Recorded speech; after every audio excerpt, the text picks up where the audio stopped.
Hello, this is a conversation with Patrick Min from Aphena. It's my pleasure to be here. Patrick, let me start with asking a simple question. So what do you manufacture? I'm the CFO of Aphena, Patrick Min. I've been with the company for about 3.5 years. The company has been in existence for probably 25 years. It's a company that packages pills for the pharma industry. We also have a plant in Maryland that does some blends. So on both sites, we're really packaging and blending to really mid-market type customers. What were the reasons you were looking for transforming your entire ERP landscape? So back in 2019, the company, there are two entities, one in Maryland and one in Tennessee. They were both on separate systems. The company made a decision to unify those systems and come onto one system. And at that point in time, it was before my time, the company chose QAD. And through that implementation, it was not very successful. We weren't getting the type of data we needed to really be able to run the business.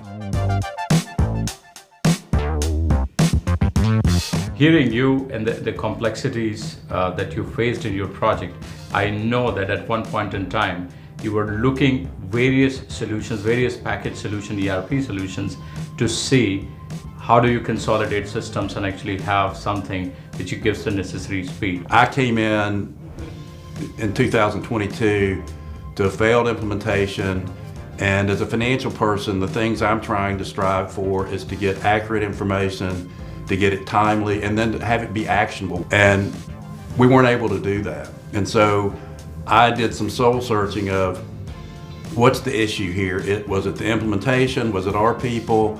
Was it the system? So we had to look at all those things hard, and we went through a process where we were evaluating all those.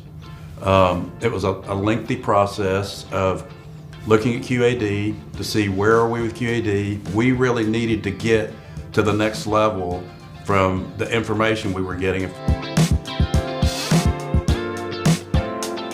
What did you think about QAD's overall consultative approach when they engage with you in that evaluation process? To be quite honest, I mean, QAD started behind the 8 ball with me. When Gandhi came in and Ann and others and helped us evaluate, you know, they took a much different approach than anybody else took. We looked at several other vendors, some of whom just weren't a good fit for our type of business, some of whom would do demonstrations, but that was it. And what QAD was willing to do was to sit down with us, look at where we were, come in and spend a day at both sites, invest your time in that, look at where we were, identify the gaps, and then help us figure out how do we address those gaps. And so they made that investment not only in sitting down and figuring out from the gap analysis where we were, but then taking that a little bit further. And Gandhi and Ann and their teams, Kevin Radford and Christina Sanford and Chris Tyson and others, all partnered with us. So QAD, I've said this a few times, QAD is a redemption story to me because they did come in behind the 8 ball, and because of the approach, they ended up on top. One of the things that we talk to our customers primarily that, you know, for manufacturing, it's not just about the ERP system. It's the people with our connected workforce.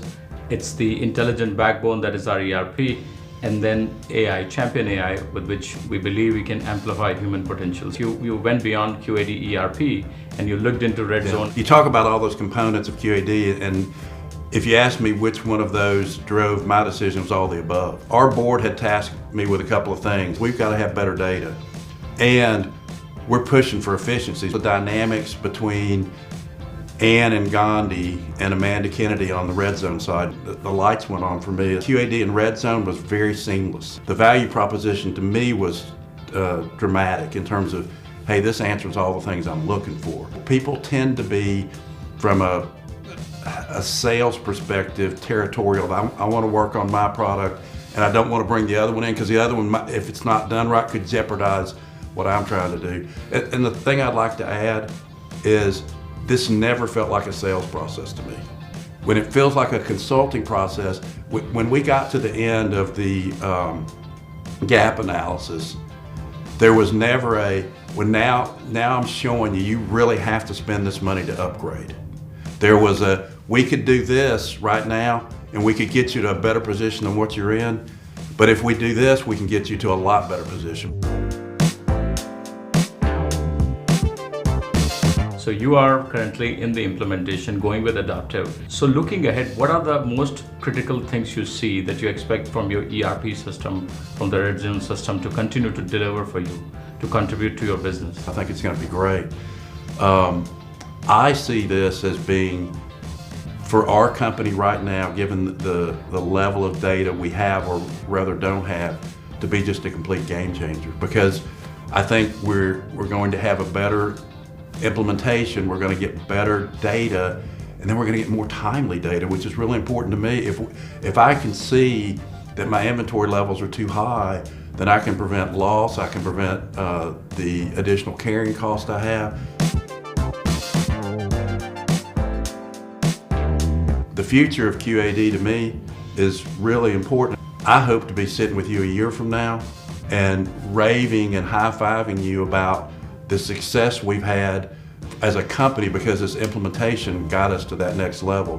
Thank you, Patrick. Thanks for taking the time to talk to us. I'm looking for that day when we sit with you next year and celebrate together your successful go live.